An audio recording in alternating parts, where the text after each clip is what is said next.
Gotowy do biegu start! Pojechała i syłek. To jest fajne. Widzisz, do zwierzaczków musisz sobie. Ej, tylko że w Warszawie nie ma takich różnych chodów. Ale jesteś... Czad! Jedziesz do Krupmanu?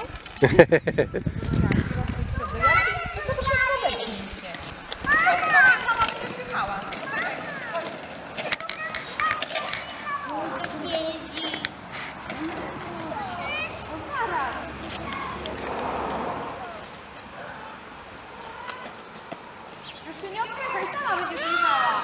Tutaj, w tą stronę. Spadki wracaj. Teraz samochód.